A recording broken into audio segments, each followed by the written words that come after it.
Okay, ನಾವು ದೇವರ ವಾಕ್ಯ ಹೋಗೋಣ.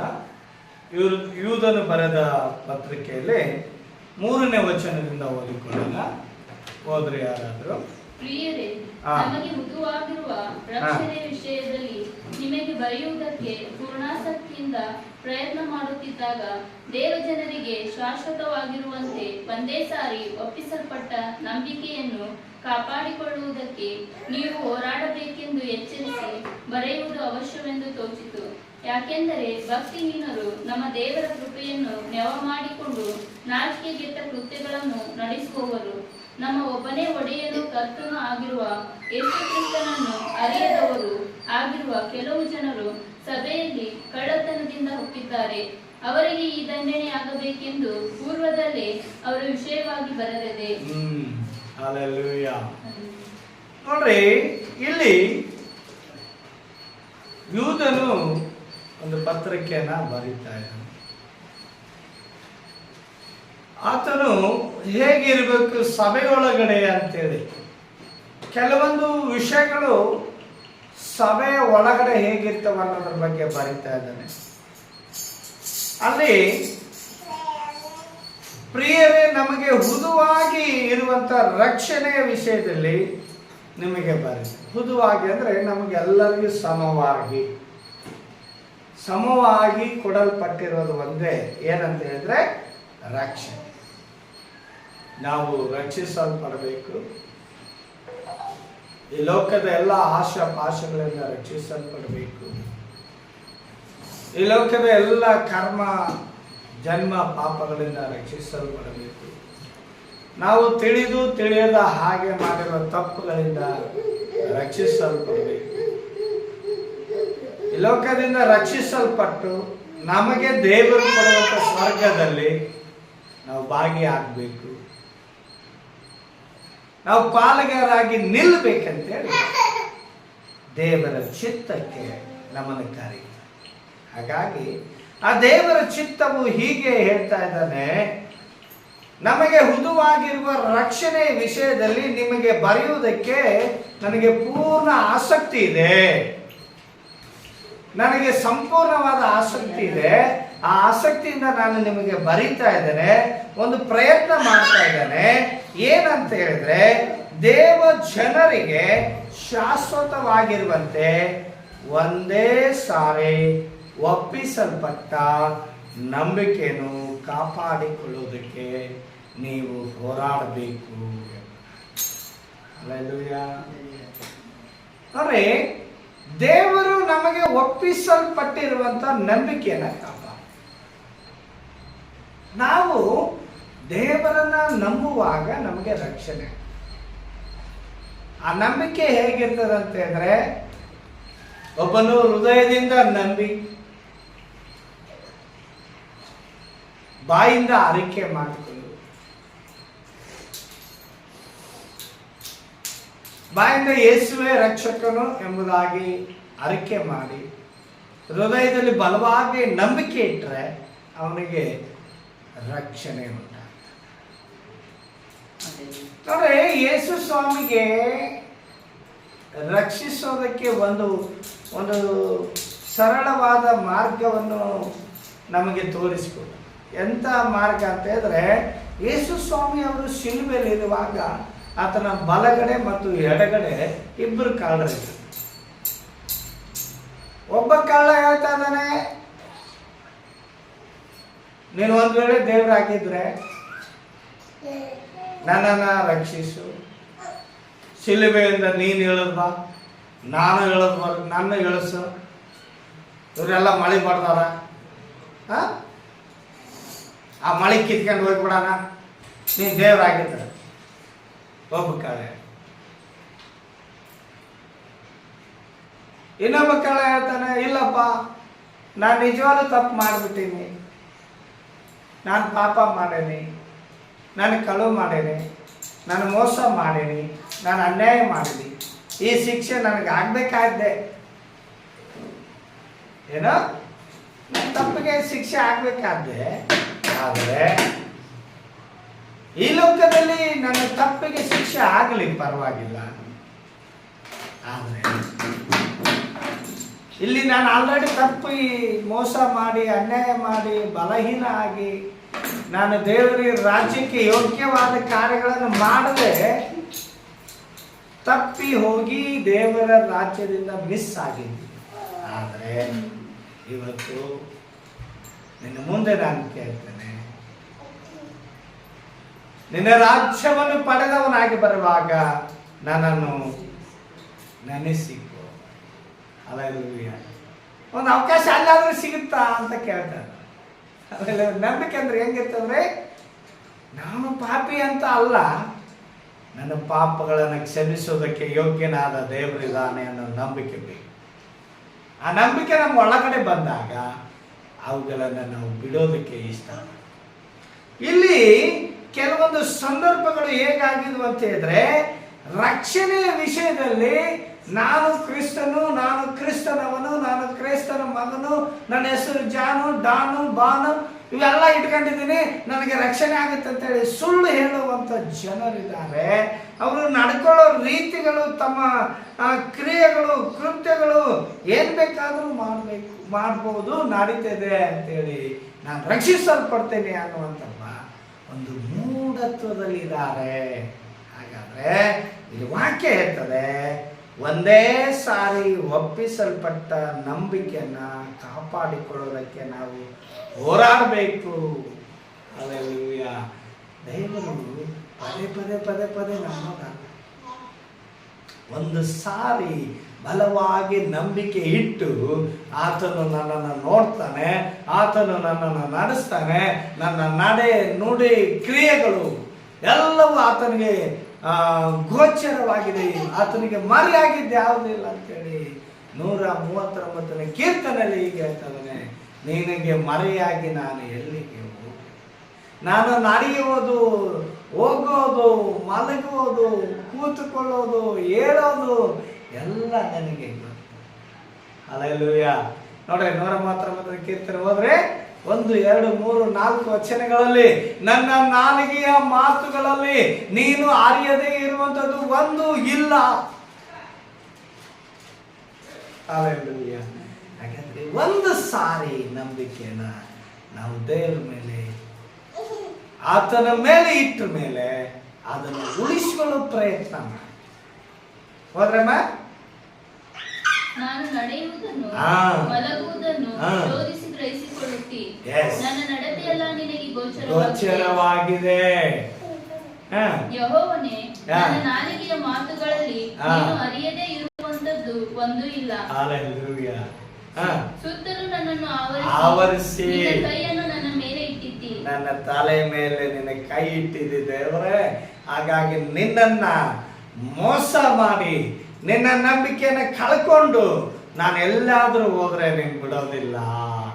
ಮತ್ತೆ ಇಂಥ ಜ್ಞಾನವು ನನಗೆ ಬಹು ಆಶ್ಚರ್ಯವಾಗಿದೆ, ಅದು ಉನ್ನತವಾದದ್ದು, ನನಗೆ ನಿಲುಕುವುದಿಲ್ಲ. ನನಗೆ ನಿಲುಕೋದಿಲ್ಲ. ನಮಗೆ ನಿಲುಕದೇ ಇರುವಂತ ಜ್ಞಾನವು ನೀನು ಕೊಟ್ಟಿದ್ದಿ. ಆ ಜ್ಞಾನ ಮುಂದೆ ಹೋದ್ರೆ ಅಲ್ಲೇ ನಾನು ನಿನ್ನ ಆತ್ಮಕ್ಕೆ ತಪ್ಪಿಸಿಕೊಳ್ಳೋದಕ್ಕೆ ಎಲ್ಲಿಗೆ ಹೋಗ್ಬೇಕು? ನಾನು ನಿನ್ನ ಕಣ್ಣಿಗೆ ಮರೆಯಾಗುವಂತೆ ಎಲ್ಲಿಗೆ ಓಡಲಿ?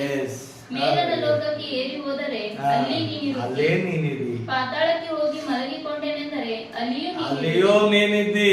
ಅರುಣನ ರೆಕ್ಕೆಗಳನ್ನು ಕಟ್ಟಿಕೊಂಡು ಹಾರಿ ಹೋಗಿ ಸಮುದ್ರದ ಕಟ್ಟಕಡೆಯಲ್ಲಿ ವಾಸ ಮಾಡನೆಂದರೆ ಇವತ್ತಿನ ಪರಿಸ್ಥಿತಿ ಸಭೆಯಲ್ಲಿ ಹೇಗಿದೆ ಅಂದ್ರೆ, ನಮಗೆ ಹುದುವಾಗಿ ಕೊಡಲ್ಪಟ್ಟಿರುವ ರಕ್ಷಣೆ ವಿಷಯವಾಗಿ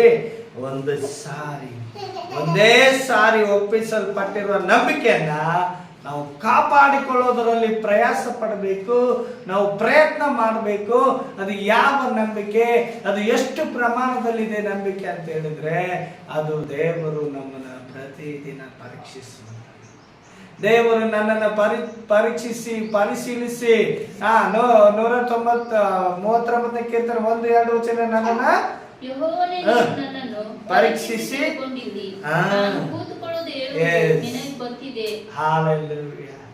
ಪರೀಕ್ಷಿಸಿ ತಿಳ್ಕೊಂಡು ಇರುವ ದೇವರ ಮುಂದೆ ನಾವು ಆಸಕ್ತಿಯಿಂದ ಅದನ್ನ ಕಾಪಾಡಿಕೊಳ್ಳೋದಕ್ಕೆ ಪ್ರಯಾಸ ಪಡೋಣ, ಹೋರಾಡೋಣ, ಎಚ್ಚರಿಸೋಣ. ಹೋರಾಡಬೇಕು. ನಂಬಿಕೆಯನ್ನು ಉಳಿಸ್ಕೊಳ್ಳೋದ್ರಲ್ಲಿ ಹೋರಾಡಬೇಕು. ಆ ನಂಬಿಗಸ್ತಿಕೆಯ ಬಲ, ನಂಬಿಗಸ್ತನಾದ ಒಳ್ಳೆ ಆಳು ಅಂತೇಳಿ ಆತನು ಯಜಮಾನನು ಅಲ್ಲಿ ಹೇಳಿದ. ಯೇಸು ಸ್ವಾಮಿ ಕತ್ತಿ ಹೇಳಿದರು. ಒಬ್ಬ ಸಾಹುಕಾರನಿಗೆ ಬೇರೆ ಒಂದು ಪಟ್ಟಣಕ್ಕೆ ಹೋಗಿ ಆತನು ರಾಜ್ಯಾಧಿಕಾರ ವಹಿಸ್ಕೊಂಡು ಬರುವಾಗ ಕೆಲವು 5-10 ಮಹರಿಗಳನ್ನು ಕೊಟ್ಟು ಹೋದು. ಒಂದು ಮಹರಿ ಕೊಟ್ಟು ಹೋದ, ಅದರಲ್ಲಿ ಒಂದಿದವ, ಒಂದನ್ನ ಬಚ್ಚಿಟ್ಟ, 5 ಇದ್ದವ 10 ಮಾಡಿದ, 10 ಇದ್ದವ 20 ಮಾಡಿದ. ಹಲ್ಲೆಲೂಯಾ. ಹಾಗಾದ್ರೆ ಅವರಿಗೆ ಹೇಳಿದ ಯೇಸು ಸ್ವಾಮಿ ಕಥೆಯಲ್ಲಿ ಹೇಳ್ತಂದ್ರೆ, ಅವನು ಬಲ ನಂಬಿಗಸ್ತನಾದ ಒಳ್ಳೆ ಆಳು, ನೀನು ಚಿಕ್ಕದರಲ್ಲಿ ನಂಬಿಗಸ್ತನಾಗಿರೋದ್ರಿಂದ ನಿನಗೆ ದೊಡ್ಡದರ ಮೇಲೆ ಅಧಿಕಾರ ಕೊಡ್ತೀನಿ ಅಂತ ಹೇಳಿದ ದೇವರು. ಇವತ್ತು ನಾನು ನೀನು ಹಂತ ಹಂತವಾಗಿ ಅಭಿವೃದ್ಧಿ ಆಗದೆ ಇರೋದಕ್ಕೆ ಕಾರಣ ಏನಂತಾರೆ, ನನ್ನ ನಡೆ ನೋಡಿ ಕ್ರಿಯೆಗಳಲ್ಲಿ ನಂಬಿಕೆಯನ್ನ ಉಳಿಸ್ಕೊಂಡಿಲ್ಲ. ಹಲ್ಲೆಲೂಯಾ. ಹಾಗಾದ್ರೆ ಇವತ್ತು ಯೂದನು ಹೀಗೆ ಬರಿತಾ ಇದ್ದಾನೆ, ನನಗೂ ನಿನಗೂ ಉದುವಾಗಿ ಕೊಟ್ಟಿರುವಂತ ರಕ್ಷಣೆಗೆ ನಾನು ನೀನು ಬಾಧ್ಯವಾಗಬೇಕಾದ್ರೆ ಆ ನಂಬಿಕೆನ ಉಳಿಸ್ಕೊಳ್ತೀವ. ಒಂದೇ ಸಾರಿ ಯೇಸುವನ್ನ ನಂಬಿ ತಂದೆ ಮಗ ಪರಿಶುದ್ಧಾತ್ಮನ ಹೆಸರಿನಲ್ಲಿ ದೀಕ್ಷಾಸನ ತೆಗೆದುಕೊಂಡಿರುವ ನಂಬಿಕೆನ ಉಳಿಸ್ಕೊಳ್ತೀವ. ಇವತ್ತಿಗೆ ನಾನು ಪಾಪದ ಪಾಲಿಗೆ ಸತ್ತೆ, ಕೆಟ್ಟ ಚಟಕ್ಕೆ ನಾನು ಸತ್ತೆ, ರೋಗಕ್ಕಾಗಿ ನಾನು ಸತ್ತು ಹೊಸದಾಗಿ ಜೀವಿಸ್ತಾ ಇದ್ದೇನೆ. ಕುಡಿಕೆತನ ಇಲ್ಲ, ದೌಂಡತನ ಇಲ್ಲ, ಹೊಟ್ಟೆ ಕಿಚ್ಚು ಇಲ್ಲ, ಜಗಳ ಇಲ್ಲ, ಕಕ್ಷೆ ಬೇರೆ ಇಲ್ಲ, ಭಿನ್ನಮತ ಇಲ್ಲ, ಕುಡಿಕೆತನ ಇಲ್ಲ, ಇವೆಲ್ಲಾನು ಬಿಟ್ಬಿಡ್ತೀನಿ. ಇನ್ಮೇಲೆ ದೋಷ ಇಲ್ಲ, ಅಸೂಯೆ ಇಲ್ಲ, ಇವುಗಳನ್ನ ಬಿಟ್ಟು ನಾನು ಹೊಸದಾಗಿ ಜೀವಿಸ್ತೀನಿ. ಪ್ರೀತಿ, ಸಮಾಧಾನ, ಸಂತೋಷ, ಕ್ಷಮೆ, ದಮೆ, ದಯೆ, ಉಪಕಾರ ಇವಕ್ಕಾಗಿ ನಾನು ನಿಲ್ತೀನಿ ಅನ್ನೋ ಒಂದು ನಂಬಿಕೆಯನ್ನ ಉಳಿಸ್ಕೊಳ್ಳೋದಕ್ಕಾಗಿ ಹೋರಾಡಬೇಕಾಗಿದೆ. ಇವತ್ತು ಅನೇಕ ಸಂದರ್ಭಗಳು ಬರ್ತಾ ಇದ್ದವು. ನಮ್ಮ ಯಾವುದು ಕೆಲಸಗಳಲ್ಲಿ ಒಂದು ಸಣ್ಣ ಸುಳ್ಳು ಹೇಳಬೇಕಾಗ್ತದೆ. ಆ ಸುಳ್ಳಿನಿಂದ ನಮ್ಮ ನಂಬಿಕೆನೇ ಕೆಟ್ಟು. ಈ ಸಭೆಯಲ್ಲಿ ಕೂಡ ಒಂದು ಸಣ್ಣ ಸುಳ್ಳು ಹೇಳಿ ನಾವು ನಮ್ಮ ನಂಬಿಕೆಸ್ಥರು ಅನ್ನೋದನ್ನ ಕಳ್ಕೊಳ್ತೇವೆ. ಹಾಗಾದ್ರೆ ಇವತ್ತು ಮನುಷ್ಯರ ಮುಂದೆ ನಂಬಿಕೆಯನ್ನು ಉಳಿಸ್ಕೋಬೇಕು, ಕಳ್ಕೋಬೇಕು.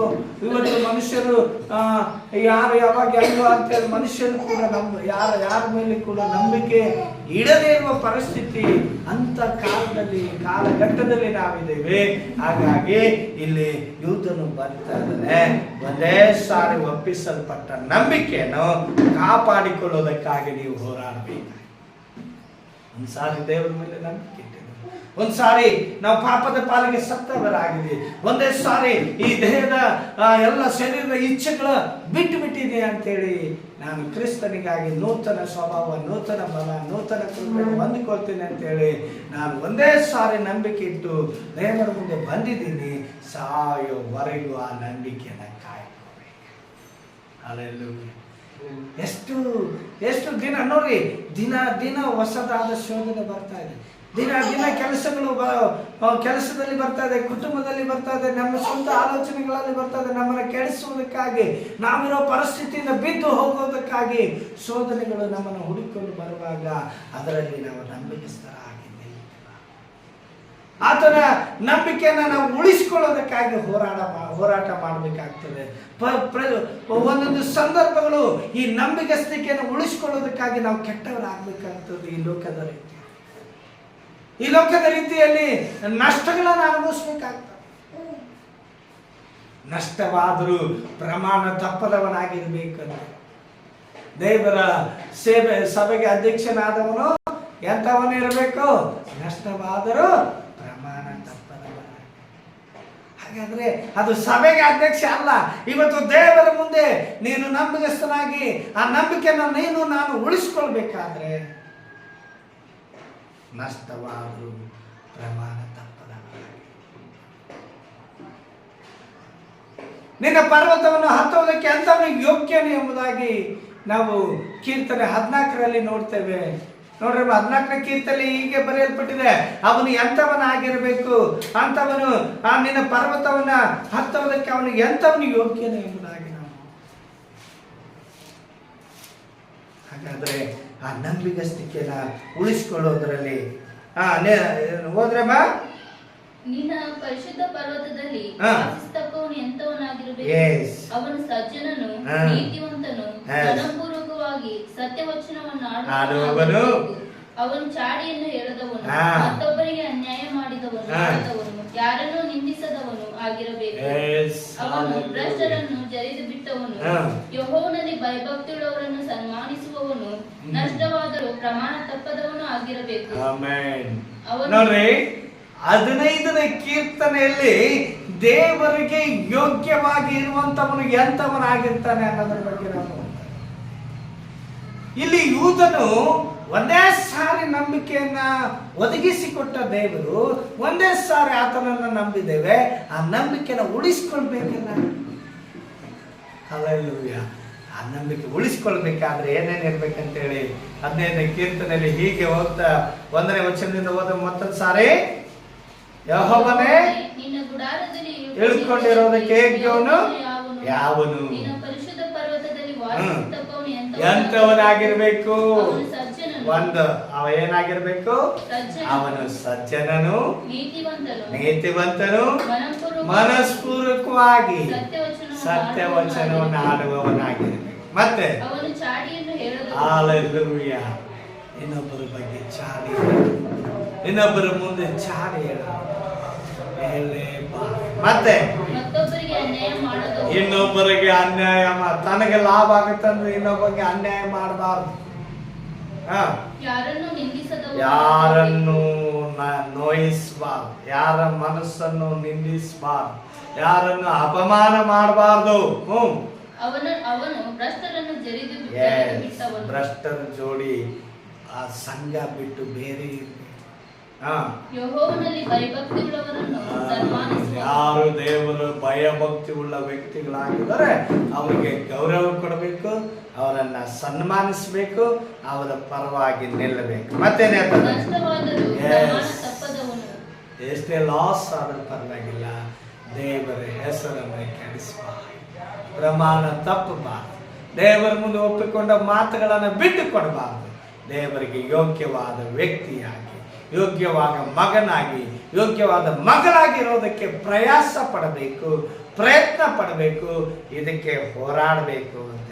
ಮತ್ತೆ ಅವನು ಸಾಲಕ್ಕೆ ಬಡ್ಡಿ ಕೇಳದವನು, ನಿರಪರಾಧಿಯ ಕೇಡಿಗಾಗಿ, ಹಲ್ಲೆಲೂಯ, ಬಡ್ಡಿ ಸಾಲನು ಕೊಡಬಾರ್ದಂತ ನೋಡ್ರಿ ದೇವರು. ನಿರಪರಾಧಿಯ ಕೇಡಿಗಾಗಿ ಲಂಚ ತೆಗೆದುಕೊಳ್ಳದವನು ಆಗಿರಬೇಕು. ಇನ್ನೊಬ್ಬನು ಅವನು ತಪ್ಪೇ ಮಾಡಿಲ್ಲ ಅಂದ್ರೆ ಅವನಿಗೆ ಕೇಡು ಮಾಡುವಂತ ಪ್ರಯತ್ನ ನಾವು ಮಾಡಬಾರ್ದು. ನಮಗೆ ಒಳ್ಳೇದಾಗತ್ತಂದ್ರೆ ಅವ ತಪ್ಪು ಮಾಡಿಲ್ಲ ಅಂದ್ರೆ ಆಗ್ಲೂ ಕೂಡ ಅವನಿಗೆ ಅನ್ಯಾಯ ಅನ್ಬಾರ್ದು.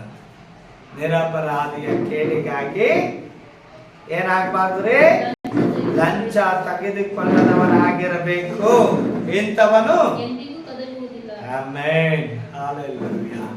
ಈ ನಂಬಿಕೆಯನ್ನ ನಾವು ಉಳಿಸಿಕೊಳ್ಳೋದಕ್ಕಾಗಿ, ಇಂಥ ನಂಬಿಕೆಯನ್ನ ದೇವರ ಮುಂದೆ ಉಳಿಸಿಕೊಳ್ಳುವಾಗ ನಾವು ಪರಿಶುದ್ಧರಾಗಿ ಆ ನಂಬಿಕೆಯನ್ನ ರಕ್ಷಣೆಯ ಮಾರ್ಗದಲ್ಲಿ ಹುದುಗಿಸಲ್ಪಟ್ಟವರಾಗಿ, ಹುದುವಾದ ರಕ್ಷಣೆಯನ್ನು ಹೊಂದೋದಕ್ಕೆ ನೀನು ನಾನು ಕರೆಯಲ್ಪಟ್ಟಿದ್ದೇವೆ. ಈ ಕರೆಯಲ್ಪಟ್ಟಿರುವಂತ ರಕ್ಷಣೆಯ ನಂಬಿಕೆಯನ್ನು ನಾವು ಉಳಿಸಿಕೊಳ್ಳ. ನನ್ನ ಮೇಲೆ ಒಂದು ವೇಳೆ ಏಸಪ್ಪ ಇವತ್ತೇ ನನ್ನನ್ನು ಕರೆಯೋದಾದ್ರೆ ನೀನು ನಾನು ಹೇಳ್ಬೇಕು, ನಾನು ನಂಬಿಕಸ್ಥ. ಹಲ್ಲೆಲೂಯ. ನೀನು ನಾನು ಹೇಳ್ಬೇಕು ದೇವರಿಗೆ, ನಾನು ನಂಬಿಕಸ್ಥನಾಗಿದ್ದೆ. ಇವತ್ತೇ ನಾನು ಸ್ವರ್ಗದಲ್ಲಿ, ಇವತ್ತೇ ನಾನು ದೇವರ ಚಿತ್ತವಾದ್ರೆ ಸ್ವರ್ಗದಲ್ಲಿ ನಿಲ್ಲೋದಕ್ಕಾಗಿ, ನಾನು ನ್ಯಾಯ ತೀರ್ಪಲ್ಲಿ ನಿಲ್ಲೋದಕ್ಕೆ ನಂಬಿಕಸ್ಥನಾಗಿದ್ದೀನಿ ಅಂತೇಳಿ ಆ ನಂಬಿಕೆಯನ್ನು ಉಳಿಸಿಕೊಳ್ಳುವಂತ ಬಾಧ್ಯತೆ ನನಗೂ ನಿನಗೂ ಬೇಕು. ಹಲ್ಲೆಲೂಯ. ಹಾಗಾದ್ರೆ ಇದು ವಾಕ್ಯ ಹೇಳ್ತದೆ, ನಿನ್ನ ನಂಬಿಕೆಯನ್ನು ಕಾಪಾಡಿಕೊಳ್ಳೋದಕ್ಕೆ ನೀವು ಹೋರಾಡಬೇಕಾಗಿದೆ. ನಾನು ನೀನು ಹೋರಾಡಬೇಕಾಗಿದ್ದು ಈ ಲೋಕದ ಆಸ್ತಿ ಪಾಸ್ತಿಗಳಿಗಾಗಿ, ಕೋರ್ಟ್ ಕಚೇರಿಗಳಿಗಾಗಿ ಅಲ್ಲ, ನನ್ನ ನಂಬಿಕಸ್ಥಿಕೆಯನ್ನು ಉಳಿಸಿಕೊಳ್ಳ. ನನಗೆ ದೇವರು ಕರೆದಿರೋ ಉದ್ದೇಶವನ್ನ, ದೇವರು ನನಗೆ ಜೀವ ಬಾಧ್ಯರ ಪಟ್ಟಿಯಲ್ಲಿ ತನ್ನ ಹೆಸರನ್ನು ಬರೀಬೇಕು. ಆ ಜೀವ ಬಾಧ್ಯರ ಪಟ್ಟಿಯಲ್ಲಿ ನಾನು ಇರಬೇಕು, ನನ್ನ ಹೆಸರು ಇರಬೇಕು, ನಾನು ಆತನ ಮುಂದೆ ನಿಲ್ಲುವಾಗ ಪರಿಶುದ್ಧತೆಯನ್ನು ತೋರಿಸ್ಕೊಳ್ಬೇಕಂತೇಳಿ ಅದಕ್ಕಾಗಿ ಪ್ರಯಾಸ ಪಡೋದು, ಆ ನಂಬಿಕೆಯನ್ನು ಉಳಿಸಿಕೊಳ್ಳೋದಕ್ಕಾಗಿ ಪ್ರಯಾಸ ಪಡೋದು, ಆ ನಂಬಿಕೆಗೆ ಯೋಗ್ಯರಾಗಿ ನಿಲ್ಲೋದಕ್ಕಾಗಿ ಪ್ರಯಾಸ ಪಡಬೇಕು. ಹಾಗಾದ್ರೆ ಆ ನಂಬಿಕೆಗಾಗಿ ನೀವು ಹೋರಾಡಿ. ಹಲ್ಲೆಲೂಯಾ. ಹಾಗಾದ್ರೆ ಹೀಗೆ ಹೇಳ್ತಾರೆ, ಅದನ್ನೇ ನೀವು ಅದನ್ನು ಕಾಪಾಡಿಕೊಳ್ಳೋದಕ್ಕಾಗಿ ನೀವು ಹೋರಾಡಬೇಕೆಂದು ಎಚ್ಚರಿಸಿ ಬರೆಯುವುದು ಅವಶ್ಯವೆಂದು ತೋಚಿತು. ಹಲ್ಲೆಲೂಯಾ. ಯಾಕೆಂದ್ರೆ ವಾಕ್ಯ ಇರ್ತದೆ, ಭಕ್ತಿಹೀನರು ನಮ್ಮ ದೇವರ ಕೃಪೆಯನ್ನು ನೆವ ಮಾಡಿಕೊಂಡು ನಾಚಿಕೆಗೆಟ್ಟ ಕೃತ್ಯಗಳನ್ನು ನಡೆಸುವವರು ನಮ್ಮ ಒಬ್ಬನೇ ಒಡೆಯನು ಕರ್ತನಾಗಿರುವ ಯೇಸು ಕ್ರಿಸ್ತನನ್ನು ಅರಿಯದವರು ಆಗಿರುವ ಕೆಲವು ಜನರಿದ್ದಾರೆ. ಹಲ್ಲೆಲೂಯಾ. ಹಾಗಾದ್ರೆ ಇವತ್ತು ಕ್ರಿಸ್ತನನ್ನು ಅರಿಯದೆ ಆತನ ಆಶೀರ್ವಾದ ಬೇಕು, ಆತನಲ್ಲಿ ನಂಬಿಕೆಸ್ಥರಾಗಿ ನಿಲ್ಲಬೇಕು, ನಮಗೆ ಸ್ವರ್ಗ ಬೇಕು, ನಾವು ಹಂಗಿರ್ಬೇಕು, ನಾವು ಹಿಂಗಿರ್ಬೇಕಂತೇಳಿ ನಮ್ಮಷ್ಟಕ್ಕೆ ನಾವೇ ಮಾಡೋದಲ್ಲ ರೀ. ಆ ದೇವರು ಕರೆದಿರೋದನ್ನ, ಆತನ ನಂಬಿಕೆಯನ್ನ ಬಲವಾಗಿ ಕಾಪಾಡಿ. ಹಲ್ಲೆಲೂಯಾ. ಬಲವಾದ ನಂಬಿಕೆಯಲ್ಲಿ ನೀವು ನಿಲ್ಲಬೇಕು. ಆ ನಂಬಿಕೆಯನ್ನು ಭದ್ರವಾಗಿ ಇಟ್ಕೊಂಡು, ಆ ನಂಬಿಕೆಯಲ್ಲಿ ಬಿದ್ದು ಬಿಡಬಾರದು. ಆ ನಂಬಿಕೆಯನ್ನು ಉಳಿಸ್ಕೊಳ್ಳೋದಕ್ಕಾಗಿ ನೀವು ಹೋರಾಟ ಮಾಡಿ. ಹಾಗಾದರೆ ಇವತ್ತು ನಾನು ನಿನ್ನನ್ನು ಕರೆದದ್ದು, ನಿನ್ನನ್ನು ಆರಿಸಿಕೊಂಡದೇ ಪರಿಪೂರ್ಣವಾದ ನಂಬಿಕೆಯಲ್ಲಿ ನಿಲ್ಲಬೇಕಂತ ಇಷ್ಟಪಡ. ನೀನು ಆ ನಂಬಿಕೆಯನ್ನ ಉಳಿಸ್ಕೊಳ್ಳೋದಕ್ಕಾಗಿ ಇವತ್ತು ನೀನು ಪ್ರಯತ್ನ ಪಡೋಣ. ಬಲ ನಂಬಿಕೆಸ್ಥನಾದ ಒಳ್ಳೆ ಆಳು ಅಂತೇಳಿ ಹೇಳುವ ಹಾಗೆ ನಾವು ಆತನ ಮುಂದೆ ನಿಲ್ಲೋಣ, ಆ ನಂಬಿಕೆಯನ್ನ ಕಾಪಾಡಿಕೊಳ್ಳೋಣ. ಹಲ್ಲೆಲೂಯಾ. ಹಾಗಾದರೆ ದೇವರು ಇವತ್ತು ನನಗೂ ನಿನಗೂ ಕೊಟ್ಟಿರುವ ನಂಬಿಕೆಯನ್ನು ಒಂದೇ ಸಾರಿ ಇವತ್ತು ಕೊಟ್ಟಿದ್ದಾರೆ. ಅದನ್ನು ಉಳಿಸಿಕೊಳ್ಳೋ ಪ್ರಯತ್ನ, ಅದನ್ನು ಉಳಿಸಿಕೊಳ್ಳೋದಕ್ಕಾಗಿ ಪ್ರಯತ್ನ ಅಷ್ಟೇ ಅಲ್ಲ, ಹೋರಾಡಬೇಕಂತೆ. ಯಾವ ರೀತಿ ಹೋರಾಟಗಳು ಬರ್ತಾ ಇದಾವೆ ಗೊತ್ತಾ? ಶರೀರ ನಮಗೆ ವಿರೋಧವಾಗಿ ಹೋರಾಟ ಮಾಡ್ತದೆ. ಈ ಲೋಕದ ಆಶೆಗಳು ನಮಗೆ ಅದಕ್ಕೆ ವಿರೋಧವಾಗಿ ಹೋರಾಟ ಮಾಡ್ತದೆ. ಕೆಲವೊಂದು ನಮ್ಮ ಕಂಟ್ರೋಲ್ ತಪ್ಪಿ ನಮ್ಮನ್ನೇ ಕೆಳಕ್ಕೆ ಬೀಳಿಸಿಬಿಡ್ತವೆ. ಕೆಲವೊಂದು ಆಸೆಗಳು, ದುರಾಸೆಗಳು ನಮ್ಮನ್ನು ಕ್ರಿಸ್ತನ ಪ್ರೀತಿಯಿಂದ, ಕ್ರಿಸ್ತನ ನಂಬಿಕೆಯಿಂದ ಕೆಡಬಿಡ್ತವೆ. ಸ್ವಾರ್ಥ ಜೀವಿತಗಳು ನಮ್ಮನ್ನ ಆತನ ಮಾರ್ಗದಿಂದ ಬೇರೆ ಮಾರ್ಗಕ್ಕೆ ಎಳಿತವೆ. ಹಣದ ಆಸೆ ಆಗಿರ್ಬೋದು, ಬದುಕು ಬಾಳಿನ ಡಂಬ ಆಗಿರ್ಬೋದು, ಸ್ವಾರ್ಥ ಹಿತಚಿಂತನೆಗಳಾಗಿರ್ಬೋದು, ಇವು ಕ್ರಿಸ್ತ ನಂಬಿಕೆಯಿಂದ ನನ್ನನ್ನು ಕೆಡುವಂಥ ಪರಿಸ್ಥಿತಿ ಬರ್ತದೆ. ಹಾಗಾದರೆ ನಾವು ಕ್ರಿಸ್ತ ನಂಬಿಕೆಯನ್ನು ಉಳಿಸ್ಕೊಳ್ಳೋದಕ್ಕಾಗಿ, ನಾವು ಹೋರಾಡೋದಕ್ಕಾಗಿ, ನಮ್ಮ ಶರೀರದ ವಿರುದ್ಧ ನಾವೇ ಆತ್ಮಿಕವಾಗಿ ಗಟ್ಟಿಯಾಗಿ ನಿಲ್ಲಬೇಕು. ಆಗ ಮಾತ್ರ ನಮಗೆ ರಕ್ಷಣೆಯ ಹುದುವಾಗಿ ಕೊಟ್ಟಿರುವಂತಹ ರಕ್ಷಣೆಯನ್ನು ನಾವು ಉಳಿಸಿಕೊಳ್ಳೋದಕ್ಕೆ ಸಾಧ್ಯ. ಹಲ್ಲೆಲೂಯಾ. ಹಾಗಾದರೆ ನಾವು ಪ್ರಾರ್ಥನೆ ಮಾಡೋಣ. ಇವತ್ತು ನನಗೆ ನೀನು ಕೊಟ್ಟಿರುವ, ನಿನ್ನ ಮೇಲೆ ಇಟ್ಟಿರುವ ಆ ನಂಬಿಕೆಗೆ, ಆ ನಂಬಿಕೆಯನ್ನು ಉಳಿಸಿಕೊಳ್ಳುವಂತ ಯೋಗ್ಯತೆ ನನಗೆ ಒದಗಿಸಿಕೊಡಿ ಎಂಬುದಾಗಿ ಅದಕ್ಕಾಗಿ ನಾನು ಹೋರಾಟ ಮಾಡಬೇಕಾಗಿದೆ. ಇವತ್ತು ಈ ಲೋಕದ ಆಸ್ತಿ ಪಾಸ್ತಿಗಳು, ಸ್ನೇಹಿತ ಸಂಬಂಧಗಳು ಇವತ್ತು ಈ ನಂಬಿಕೆಯಿಂದ ನನ್ನನ್ನು ಕೆಡವಿ ಬಿಡೋದಕ್ಕೆ ಪ್ರಯತ್ನ ಮಾಡ್ತಾ ಇದ್ದಾವೆ ದೇವರೇ. ಹಾಗಾದರೆ ನಾನು ಹೋರಾಟ ಮಾಡ್ತೇನೆ, ನಾನು ಪ್ರಯತ್ನ ಮಾಡ್ತೇನೆ ನಿನ್ನ ನಂಬಿಕೆ ಉಳಿಸಿಕೊಳ್ಳಬೇಕು. ನನ್ನ ನಡೆ ನುಡಿ ಕ್ರಿಯೆಗಳಲ್ಲಿ ನಾನು ನಂಬಿಕೆಯನ್ನು ಉಳಿಸಿಕೊಳ್ಬೇಕು. ನಮ್ಮ ಕುಟುಂಬದಲ್ಲಿ, ನಮ್ಮ ಹೊರ ಎಲ್ಲ ಜಗತ್ತುಗಳಲ್ಲಿ ನಾನು ನಂಬಿಕೆಯನ್ನು ಉಳಿಸ್ಕೋಬೇಕಾಗಿದೆ ದೇವರೇ. ಹಾಗಾದರೆ ನೀನು ನನ್ನ ನಂಬಿಕೆಯನ್ನು ಉಳಿಸಿಕೊಳ್ಳೋದಕ್ಕಾಗಿ ಹೋರಾಡುವಂಥ ಭಾಗ್ಯ ಕೊಡು. ಆ ಹೋರಾಟದಲ್ಲಿ ಬಲ ನಂಬಿಕೆಸ್ಥನಾದ ಒಳ್ಳೆ ಆಳಾಗಿ ನಿನ್ನ ಮುಂದೆ ನಿಲ್ಲುವಂಥ ಭಾಗ್ಯವನ್ನು ನಮಗೂ ಒದಗಿಸಿಕೊಡು. ಇವತ್ತು ನಿನಗೆ ಯೋಗ್ಯವಾದ ಮಗನು ಮಗಳಾಗಿ ನಾವು ನಿಲ್ಲಬೇಕಾಗಿ. ಹಾಗಾದರೆ ನೀವು ನಮ್ಮನ್ನು ಪ್ರಾಣಾತ್ಮ ಶರೀರದೊಡನೆ ನಿನ್ನ ಕರಗಳಲ್ಲಿ ಕೊಡ್ತೇವೆ. ನೀವೇ ಪ್ರತಿಯೊಬ್ಬರನ್ನು ನಿನ್ನ ಆತ್ಮನಿಂದ ತುಂಬಿಸಿ ನಿನ್ನ ನಂಬಿಕೆಗೆ ಯೋಗ್ಯರಾಗಿ ನಿಲ್ಲುವ ಭಾಗ್ಯವನ್ನು ನಮ್ಮೆಲ್ಲರಿಗೂ ಒದಗಿಸಿಕೊಟ್ಟು ನಡೆಸಬೇಕೆಂಬುದಾಗಿ ಯೇಸು ನಾಮದಲ್ಲಿ ಬೇಡ್ತೇವೆ. ಆಮೆನ್. ತಂದೆಯಾದ ದೇವರ ಪ್ರೀತಿ, ಮಗನಾದ ಯೇಸು ಕ್ರಿಸ್ತನ ಕೃಪೆ, ಪವಿತ್ರ ಆತ್ಮನನ್ನು ಸೇರಿ ಬಂದ ನಮ್ಮೆಲ್ಲರ ಮೇಲೆ ಇವತ್ತು ಧ್ಯಾನ ಮಾಡುವ ವಾಕ್ಯ ಉಪದೇಶಗಳ ಮೇಲೆ ಇಂದಿಗೂ ಎಂದೆಂದಿಗೂ ನೆಲೆಯಾಗಿದೆ. ಆಮೆನ್.